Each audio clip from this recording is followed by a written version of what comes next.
Hello, and welcome back to another episode of the Avoid Crisis podcast with my co-host Alan Plyler.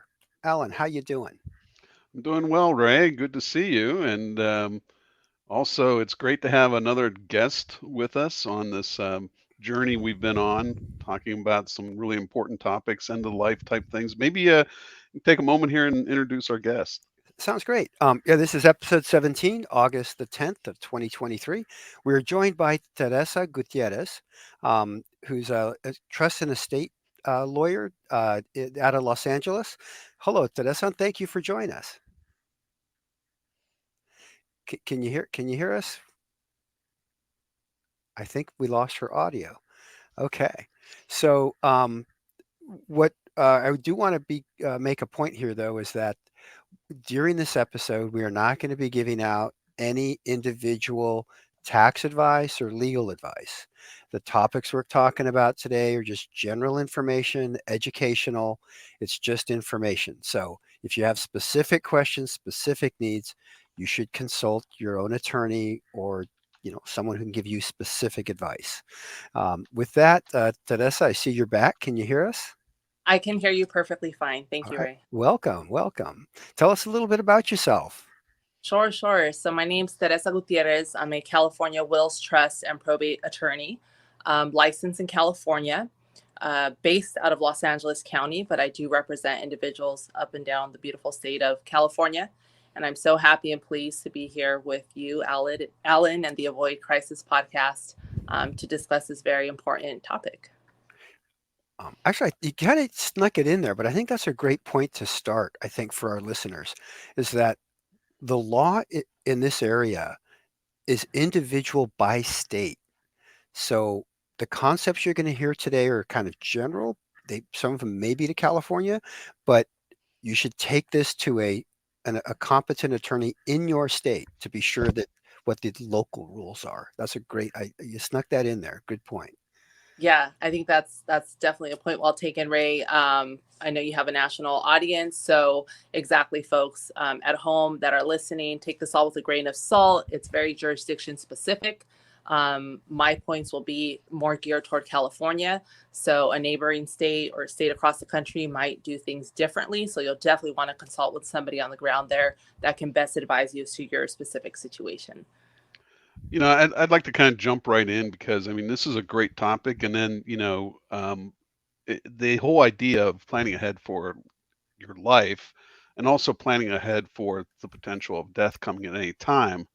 Um, and there's sad news out there right now about what's happening in Hawaii, as an example, where it's so unfortunate about this this fire that's happening out there and the deaths that are coming from that. But it made me think a little bit even before this podcast about shouldn't everybody be kind of preparing for the legal ramifications of their death and to protect their family. And so one of the questions I have is, we're talking about, estate planning, that type of thing. Is it just for the wealthy, or is it something that, more people should be considering? I love that question, Alan, because I think when we hear just the terminology estate planning, just that word estate, I think has so many connotations for people. And automatically, this assumption is maybe a mansion or a castle and all these fancy cars. And that's really not the case. An estate, to define it in super simple terms, is anything you own. It could be a simple bank account, really. That could comprise of your estate if that's all you have. But it can include more things, such as a home, vehicles, investment accounts, life insurance policies, you name it. It's anything you own, whether it be real estate and or personal property. So no, it's not just for the wealthy. I think at the end of the day, we all have something that we seek to protect, whether it's what we have and whom we want it to go to when we are no longer here. But also, I think I would like to challenge people's point of view on what estate planning means, because I think most of us do. And estate planning does have to do in large part with what happens to our assets, anything we own once we pass away. That is a huge component of estate planning. And I think that is what most people consider when doing estate planning. But at least in the state of California, if we're ever incapacitated and we don't have proper documentation set up with respect to who should manage our assets during our lifetime if we cannot do so, and or take care of us with respect to personal decisions, so on and so forth, which I'm sure you'll ask me about shortly. If we don't have all of that designed, we can find ourselves in a situation, not just at our passing where our estate ends up in court, but also during our lifetime. So I would like to think of estate planning as something that really anybody that is 18 and over needs in some way, shape, or form, but also something that's not just a tool for what happens to us once we're no longer here, but also to protect what we've worked so hard for during our lifetime, should we ever be in a situation where we cannot manage it by ourselves. Yeah, I mean, another kind of follow-up on that is maybe you can talk a little bit and just explain, what's involved with, for instance, an estate. What's involved with, whenever we have something like a will or maybe a living will or a trust. I mean, generally speaking, there's certain advantages of these vehicles. There's also advantages for when you set this up in your life. There's also generation skipping, those types of things. I mean, there's a lot of topics we could talk about, but maybe just at a high level, what is it that you normally see in an estate type of engagement? What do you see in a will engagement or a living will and a trust? Maybe just kind of walk through each of those for the audience. Yes, for certain, Ellen. When you think of an estate plan, at least in California, it's usually one of two things. It's usually will-based or will-driven, or trust-based, trust-driven. And as you've indicated, Alan, there's numerous types of tools and numerous types of trust that can be implemented depending on the individual or the family's unique needs as well as goals. But traditionally, what you're going to see, like I said, is either a will-based or a trust-based estate plan. So in California, that distinction matters tremendously because in California, if we pass away intestate without, say, a will or a trust, what ends up happening is the state of California has a plan for us, and that's called the probate process, which we could talk about later if you want. So most people that proactively do planning want to ward off the time and expense of the California probate court. So then they say, well, what's the difference, Teresa, between a will and a trust? And the difference in California anyway is if you have a will, at least that's better than passing away intestate without anything, because in the will you can designate who your executors will be, who are going to step into your shoes, and divvy up everything according to plan, as well as what percentage, let's say, you want your asset distributed. The issue or the downfall with using a will-based estate plan only is that the will, much like passing away without a plan, passing away intestate, the will in California still has to be probated, meaning once the decedent passes away, his or her executors have to lodge that will with the court, and it's overseen by the California probate court system, and it is also subject to fees, the probate fees, which we can talk about shortly, versus the trust. It has a similar function in that trustees, that is, who's going to step into your shoes at your passing and divvy up your trust estate according to plan, and in what percentages, right? And that could be real estate, it could be personal property. But the distinction between the trust-driven plan versus the will-driven plan is that the trust is in essence an agreement. If it's an individual setting it up, it's an agreement between him or herself about how he or she wishes to dispose of the estate. As between a married couple, it is an agreement between the both of them about how they wish to dispose of their estate and in what manner. But the beauty of a trust-driven plan, at least in California, is that it does not have to be probated. So the trust is a private instrument, a private document that does not get lodged with the court at the decedent's passing, but rather the successor trustees can handle those affairs privately. So most Californians, because of the high value of property here, usually choose to go the trust route because they don't want their California probate fees. And then, so in addition to the trust or a will, we would also set up a living will, right, which would document what the drafters' goals are at their passing. What are their final wishes? The living will will give instructions as to that point for the representatives of the decedent to know, okay, do they want cremation? Do they want burial? Do they want something else? Have they done any pre-planning that we should document in this living will? And then we take it a step further, right? Because at least in California, if we don't have a solid estate plan set up, let's say some directives that give others the benefit of our thinking, if we're ever incapacitated with respect to who we trust to manage our finances and our medical day-to-day care, we're going to end up in probate court in a process called conservatorship during our lifetime, which is, a whole nother topic we can get into.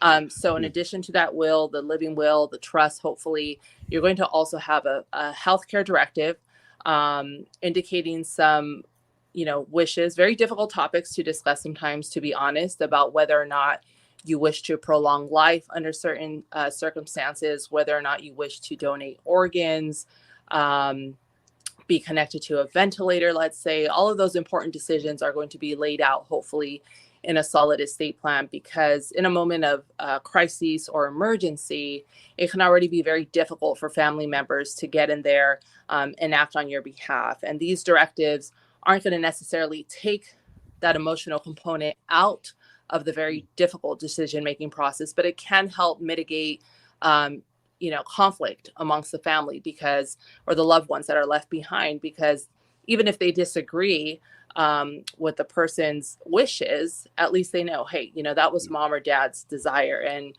mom or dad drafted this, when they were in all of their senses. And now, they need of us to step into their shoes and make these decisions, but rest assured that's what he or she wanted. So it often minimizes conflict. And in a similar vein, the financial power of attorney can be very helpful with respect to, let's say, the person that's temporarily or on a long-term basis incapacitated. The financial directive is going to implicate who can step into their shoes. Maybe they still have a mortgage that they're paying. Maybe there has to be some sort of refinancing or other, care going on, that without that instrument, again, a conservatorship is more than likely going to be required. And it's very expensive and very stressful. And ultimately, it requires court control and supervision. So the parties lose that control. And that's where things can get really challenging. So, Ray, I know you've been set up as a financial power of attorney through a number of your clients, and you've dealt a lot with having to prepare final tax returns. And I'm sure you've seen some of the outcomes when the legal planning hasn't been accomplished, and there's quite a bit of financial damage, I guess is a good way to call it, that can occur. Right. I've had a situation just this past week where one of my clients, the spouse, passed away, and so we contacted the IRS to say, okay, the surviving spouse is going to be, signing the joint tax return on behalf of the deceased spouse, et cetera. And the IRS is going, okay, that's great. Send it. There's a form 56. Send us a death certificate and send us the trust or the will document that specifies that the surviving spouse is the person who's to take this role. Just because you're married doesn't mean it's that way. And so something as simple as that is who can sign the next year's the current year's tax return has a process and needs these documents. If you don't have it, it just creates all kinds of turbulence and uncertainty. You have to go through a whole nother process, as you were saying, probate and conservatorship and a bunch of stuff that is easily avoided. Right? Getting back to our topic, avoid crisis. This is very complicated if you do nothing and something happens and you need it. And it's simple if you take some basic actions ahead of time and do that. So Teresa, you talked about probate. And so I think the risk of doing nothing is that, okay, so you're now at the mercy of the state and what those rules are. And there's an order of who can step in at what point, mother, father, son, daughter, cousins, uncles, aunts, so on. There's this order and hierarchy. And so obviously it's not going to be the choice of the person who passed. It's going to be the government that decides this order, and then the courts have to deal with it, and it's an expensive process. You got to get a lawyer, you got to go through all these things. What does it cost to go through probate versus what does it cost to have to plan ahead and have a plan? Sure. No, that's a great point to make, Ray. And so I always tell people, whether or not you design your own estate plan, we all have one, at least in California, and that's the California probate code. It's really, it just boils down to that. With respect to the cost of probate, me or myself as a probate attorney estimate that a good 2 to 7% of an estate or the assets can be lost in the probate process. And just to try and drive that home, let's just say an estate, we're going to say a very modest estate, is just comprised of a family residence. So we don't have these other fancy investment accounts or anything, bank accounts, nothing like that. Let's say, for simplicity's sake, which is still a sizable estate in California, but let's just say the home is valued at $500,000. Let's keep it simple. Probate fees in a situation like that would amount to approximately $26,000 on the back end. Wow. Right. But I've seen a lot bigger. I'm wrapping up a probate right now that's $1.5 million, and that's just the home. That one's about $56,000 in probate fees. Versus if you're proactive and do something beforehand, honestly, a solid plan, depending on your situation, right? You guys are tax folks, sophisticated folks, so you know that some situations, and with the sunset happening soon, I'll let you guys get into that. There might be more involved planning for people, but traditionally speaking, I think most folks in this state can probably get something done for about $5,000 or less, depending on, again, what their specific needs are. Obviously, if there's things like special needs trust or other more sophisticated planning, it's going to go up from there. But you can see the differential there, and how it would pay off to do something in advance, because I'll tell you, and these fees are not filing fees or anything like that. These are attorney's fees and fees for the representative. So that always comes out at the back end. And at least in California, what I'm seeing right now is these cases can run about 1.5 to 2 years. So we're talking, let's say decedent passed away this January 2023. We file a case. Sure, we'll get our first hearing rather quickly, usually within about a month or two in LA County. The ball starts rolling, but then there's a series of events that has to happen from filing the case to when we come back to provide a final accounting for the court, including marshaling the assets and the debts of the decedent. Sometimes the sale of the home too is what ends up happening in the probate proceedings. So these fees that we're talking about, they're not fees that your loved ones would necessarily have to front and forward. No, but they would come out on the back end, usually after the sale of real estate. On the front end, at least in California, I tell a lot of my probate clients to set aside a good $4,000 to $5,000 in filing fees, because we have to pay a filing fee to the court. Once you're appointed, or before you get appointed representative, you also have to publish the case. It's a very public process. So we have to publish it in a legal newspaper to give notification, honestly, really to creditors, to give them the opportunity to come forward. So that's another expense. Once you are appointed representative, depending on the size of the estate, the probate court will do what's called a bond, which is really like an insurance based on the size of the estate. I've seen that run, a couple thousand, sometimes more, depending on the size of the estate. The idea behind a bond is, okay, if we're going to name you, Teresa, a representative of the estate of Jane Doe, that's worth $1.5 million. We want to make sure that if you squander the assets during these proceedings, 1.5 years or 2, that the other heirs can be made whole. So that's why we're going to make you pull out this bond, just to make sure everyone's taken care of, right? So that's a good $4,000 to $5,000 on the front end. And then you have this astronomical fee, on the back end. So a lot of people are very, shocked usually when they come to speak about a potential probate case. And usually the questions we ask up front is, okay, well, was there a will? Is there a trust? Have you searched, right? Have you searched? Let's make sure, because that would obviously be the right. But sometimes we don't have a choice. And, when it comes to the probate process, at least at my firm, I'd like to think that my colleagues do the same.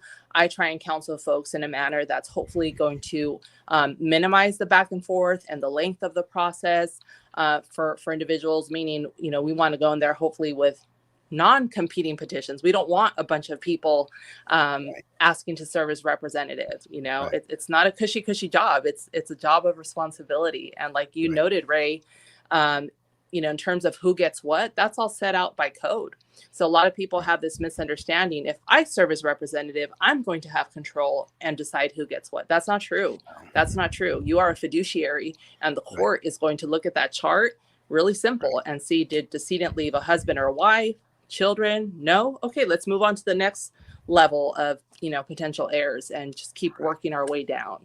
So what I heard is mid-single digit thousands if you plan ahead, tens of thousands if you don't. That's right. And That's if nobody's fighting. if nobody's Yes. fighting, right, it Yeah. gets more than, and then full control if you plan ahead, and no control if you don't. That's right. So That's right. Full. that's kind of your choice, listeners. There you go. Yes. Yes.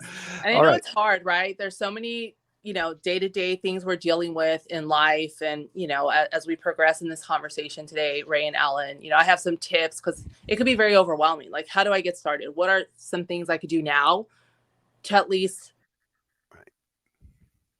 some steps in the right direction? Maybe I'm not ready to get anything set up now, but what can I do right now? So Right. let's run with that. What Yeah. is a simple first step? Sure. So I always tell people, one place you can look at straight away is on your potential pay on death account. So I'm talking about things like bank accounts, retirement accounts, life insurance accounts. I can't tell you how many times I've come across individuals who either were working on an estate plan or they have a loved one that's passed away that had these accounts and there was no beneficiary designation, right? So simple example, let's say, Teresa Gutierrez, the bank of Teresa Gutierrez, let's say I have an account at the bank of Teresa Gutierrez. Hopefully on that account, I've indicated who's going to be my primary beneficiary, for example, 100%. And then maybe I have an alternate. I should have an alternate or a contingent beneficiary number 2 listed. And what's going to happen on these pay on death accounts is when I pass away, as long as my beneficiaries that are listed show, usually, at least in California, a death certificate and a form of ID, they're going to have access to those proceeds. Another thing too, just because you're mentioning that as a financial asset, is to also mention about the transfer on death registration for securities. Operates in the same way, allowing the beneficiary to immediately be able to take control and then take executive action or whatever action they want on those securities because it'll transfer over to their account. That's right. That's right. And it's so important because let's say even in this scenario, let's say there were beneficiary designations. Maybe there's a home. The home was regrettably not in a trust. Okay. So the home is still going to have to be probated. But if these accounts had beneficiary designations, that's at least going to allow the loved ones to have access to those accounts that can still help them wind up other aspects of the estate. Sometimes those proceeds go to, funeral and other final end of life costs that the family would otherwise not have access to. Otherwise, what ends up happening with those accounts, if there's no beneficiary designation, is they get pulled in to the probate proceedings, and we have to have somebody appointed administrator before they can access them. So, I've seen it play out in both ways. Obviously, the beneficiary designation, is a preference if you can have it. So I say, if nothing else, or if, you only have so much mental capacity to take on at the time with respect to this topic, I would say go through all those accounts and make sure there's beneficiary designations of your choosing, or maybe they're already there, but they need some updating. Go ahead and do that with your financial institutions, because rest assured, again, those accounts with a death cert and ID, they're going to pay out. It might not be right away and overnight, but if you have that, you're getting everybody set up. And then I think importantly, if you can have maybe some sort of file, right, where folks know that these accounts exist, because that's another issue I've run across. Some people come to me and say, hey, I know XYZ person had this account, but I can't find any paperwork on it. And it's like, right, your choice at that point is maybe your loved one's going to have to hire, honestly, a private investigator. And you don't want that either. Yeah. And especially with, especially with so many things being online now, and, and then passwords not being available, you don't even know what those accounts are, you don't know the balances. It can be a real challenge with that if you're not preparing and making sure that there is someone who's going to be able to access the information and take action. That's right. Yes. So I want to, great points. I love this first step because you're right. It is the most basic thing. So I want to summarize, if I could, for listeners, what's commonly called the pay on death accounts. So it's any checking account, savings account, money market, CDs, your brokerage account where you buy and sell, stocks, bonds, mutual funds. Those are the kind of the real basic, more liquid ones. You also want to have the retirement accounts, your 401k, your IRA, your Roth IRA, 403b, your any pension that you might be entitled to. You should have those accounts should have primary beneficiaries and secondary beneficiaries as well. And then the final one is going to be annuities and life insurance policies. By the way, to the beneficiaries, none of this, if done properly, none of this is subject to income tax. So you can pass all this to your heirs income tax free when done properly. So that's the short list of the, or I guess rather long list of the pay on death accounts. Final thing, never make, this is, I will give a little tax advice, never make your trust the beneficiary of your retirement accounts, or actually of any of these accounts, quite frankly. They should be the individuals you ultimately want these funds to go to. So we talked about what happens if you don't do anything. We talked about the cost difference. We've talked about first steps. What about? Let's talk about I don't know, children. Okay, so you have young children. A little bit about special needs, but then what happens when they hit majority, when they're 18 or 21, depending on your state? What are some considerations there? Sure. So it's kind of 3 points, or light bulbs rather, that went off when you said that, Ray. So I'll briefly touch upon all of them. So what happens to your children? So yes, a huge consideration in a solid estate plan, especially for folks or even single persons that have minor children, is what happens if I'm short-term or long-term incapacitated and cannot care for my child, or if I pass away and I leave behind my minor child. So a lot of people have the assumption, oh, grandma, grandpa will take care of it, or aunts, uncles, or godparents, right? Godparents especially. A lot of people think there's some legality that attaches to that, and there's not. So, if I pass away tomorrow, let's say by way of example, I always use myself, not others, and I leave behind a minor child, hopefully I've set up what we call a guardianship nomination, right? Which is in essence giving the court the benefit of my thoughts in my absence, saying, you know what, this is going to be attached to a guardian petition. Let's say my sibling is going to care for my minor child in my absence. They're going to attach that nomination, and that nomination after my death is going to be given considerable weight, as long as this individual is suited, hasn't racked up any child abuse cases, things like that. They are more than likely going to be nominated to care for my child until he or she turns 18. But if I don't have that, rest assured, a custody battle can ensue with respect to, and I've seen it happen. I have a case right now that's been going for a good 4 years. Wow. Where I was successful in getting my client's guardianship. Yes, we did that, but there's a lot of visitation issues that I think could have been completely eliminated had we had the guardian nomination. But it is what it is, and we're doing the best that we can with what we have. So there is that. So if you have minor children, you should strongly consider doing a guardian nomination. And honestly, that's something you can do kind of on its own, similar to the beneficiary designations that we just spoke about, to 1-2 step in the right direction of getting your affairs in order. So I'll put that out there. But then Ray also touched upon, what happens if one of our children or multiple of our children have disabilities? Well, in those cases, separate from just a traditional trust, we might want to contemplate setting up what we call in the estate community a special needs trust. And in essence, the real kind of quick summary of a special needs trust is that what that does is it protects the child or the children with special needs. When they come into their inheritance, they might be receiving some sort of public benefits for their disability, let's say.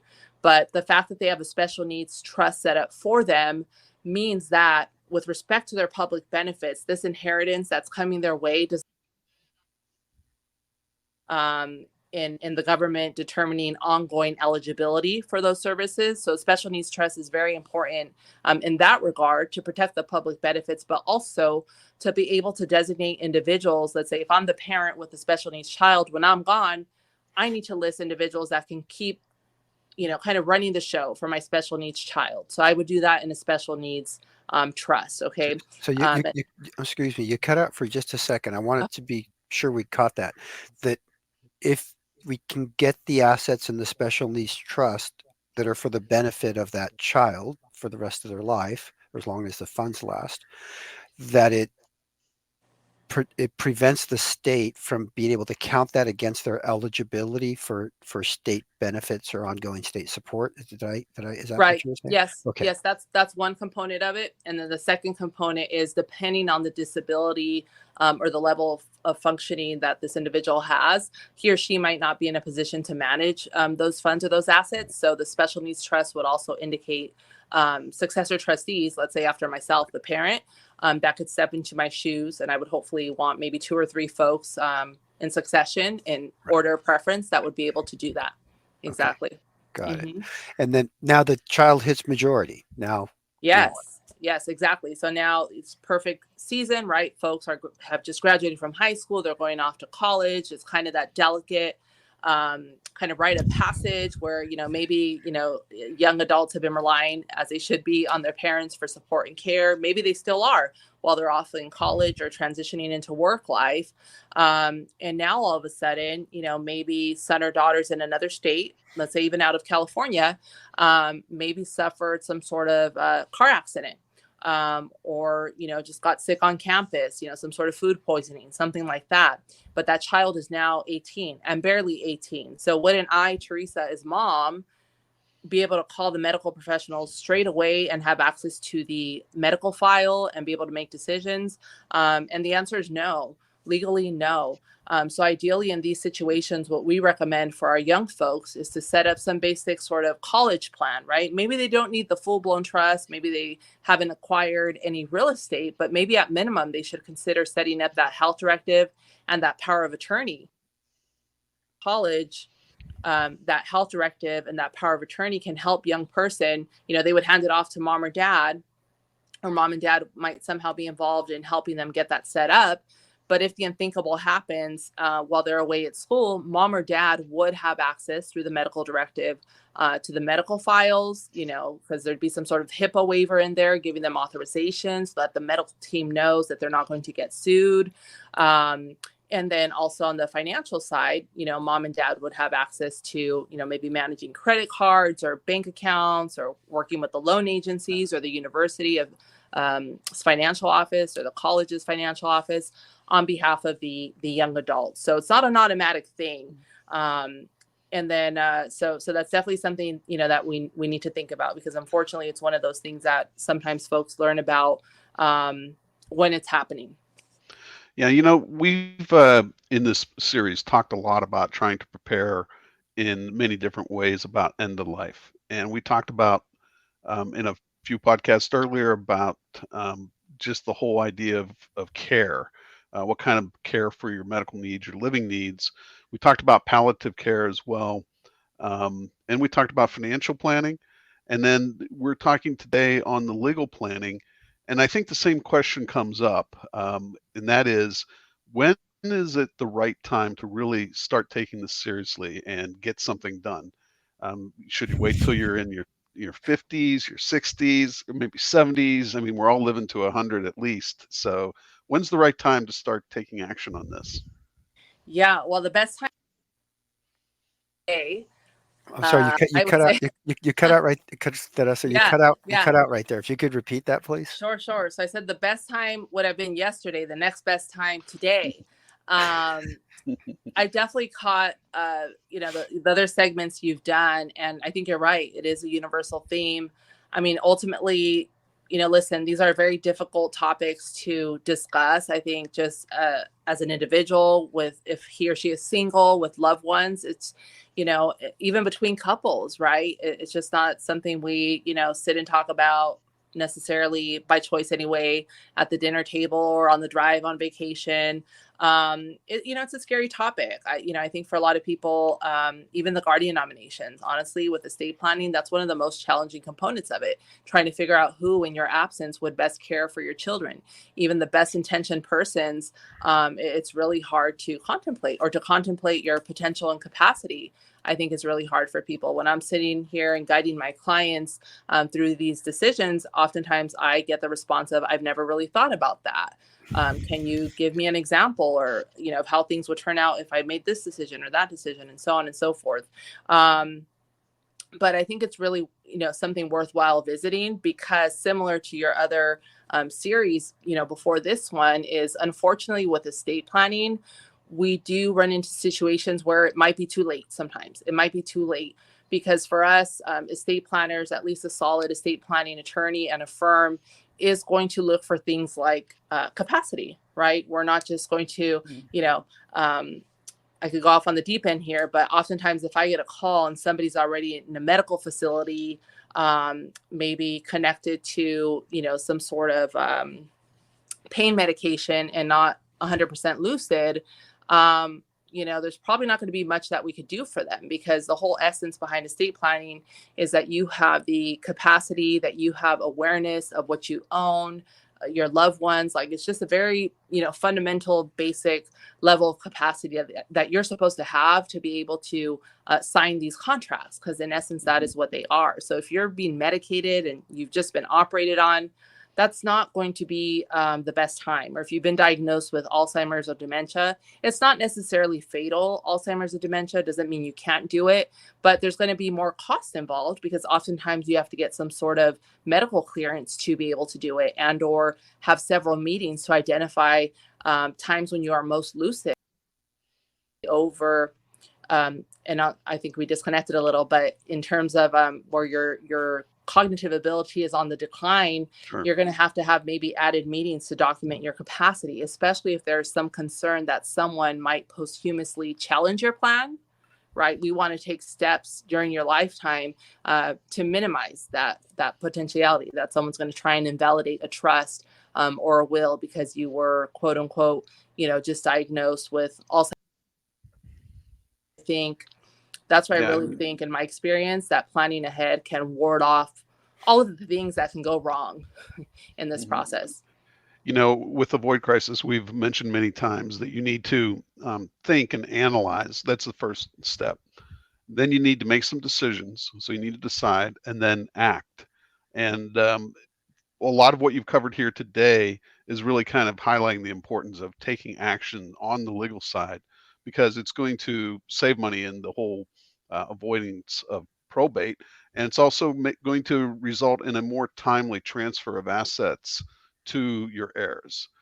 So I think it's really important to point out, if you have not considered these steps in the past, it's really a great time to do that. I think we're coming up here on our time now. Ray, maybe we can have Teresa give us a way to contact her, and if you want to learn more and meet with her. Sounds great. I definitely want to do it. There's one last piece I want to cover, if we can squeeze it in, Teresa. Sure. We talked a little bit about having an attorney involved, a few $1,000s or so, depending on the complexity and so on. And for some people that may be, still not affordable. And so versus doing nothing, is there anything in between? There's something like, is it a DIY kind of thing? Is there something online or whatever that is at least acceptable? Or would you say, nah, just don't even think about that? Sure. Yeah. No, great point to make, Ray. We're coming out of this pandemic. It has been very challenging for people, right? At least in California, it's very expensive here. So I do respect individuals that are cost conscious and have these concerns that they're dealing with. So that's a fair question, valid question, important question. I would say be careful with the online platforms that promise you, an estate plan in exchange for a few $100s. Just to be honest, the mere recording of a deed, let's say to your trust, can cost that amount. So it's similar, like think of when you're driving down the street and you see that billboard, you're going to get divorced for $500. Again, the filing alone can cost that much. So I would, and whatever agreement you enter into with said individuals, look it over carefully and see what it includes, right? Because one issue, I just started a probate last month here in California, Orange County, and that person had done during the pandemic one of these online platforms. I won't say the platform, but there's a handful of them out there. And ultimately, they sent her the documents, but they were never executed. So prior to starting the probate process, I asked her only heir to please, double check the facility, make sure. And she did. She said, Teresa, I found them, but they're not signed. And I said, okay, We have to go the probate route. We're going to do it. This is how we're going to do it. So that's where I would be careful, because that's not the first time I've seen that. I've actually seen it before, where maybe a deed, because when you set up an estate plan, at least in California, you have to fund it, right? The trust. Right. So think of the trust like a bucket. So once we set up that trust bucket, whatever we want to be subject to the terms of that trust. So we need to put it in there. So with respect to real estate, there's usually a deed moving it to the trust. So I've seen situations where people go to these online platforms and then that deed was never recorded. So guess what? If they pass away, okay, they have a trust. That one was maybe executed, but the property was never put into the trust. So again, just be careful with what you're getting for what you pay for. But think of it this way. When you go to a medical professional, maybe for a heart condition or to a dentist for some dental work, you're going to them because that's their focus area versus, let's say, going to a vet, right? So kind of, honestly, for lack of better choice of words, you get what you pay for. But for the individual that still wants to do something, and maybe him or herself, I would say instead of these online platforms, I would go with a more reputable source. Years ago, the California State Bar, who I'm governed by, used to have a segment on their webpage about estate planning, and they had directives that folks could print and sign. So I would often refer cost-conscious persons to that link. It hasn't been active for some time, but you could check the California Bar website, right? They govern the attorneys in California, at least if you're in California. Also in California, I've often referred cost-conscious folks to the Sacramento Law Library and the Los Angeles County Law Library. So even in your home state, if you're out of California, I would look at what your local law library has to offer, because many of them do. And I've seen, at least in LA County, workshops starting again. So they'll offer workshops. And then at least Sacramento's law library, I have directed people there before to look at health directives that can be downloaded and executed, right? So maybe you just kind of feel you really need a health directive. You're going to have a procedure done or something like that, but funds are tight because of that procedure. I would go with one of those more reputable sources than some do-it-yourself online. Another horror story, just real quick, of the do-it-yourself online. There was a situation where someone did one, and then they were gifting a person to the car versus the other way around. So, so just be careful. Yeah, right, I would say and, law libraries or the bar of your state. Go to them first, because they might have resources. when you said that, you actually reminded me of one other source too that I just want to throw out is there are some not-for-profit organizations that have actual licensed attorneys that the nonprofit pays their salary, and then based on income, requirements, they're providing essentially free legal services to lower income people. So I've seen organizations like that. So do a little research that way. But I think a point well taken, Teresa. So Yes. Alan, to your point, I think we've kind of gone a little over our time here, but so much information. Thank you, Teresa. If people want to reach out to you, and again, we're going to assume they're in California, what's your contact info? How can they get a hold of you? Right. The best way to get a hold of all the platforms to reach me would just be my website. It is a mouthful. So it's Teresa Gutierrez Law. .com. So just like my name is spelled, TeresaGutierrezLaw.com,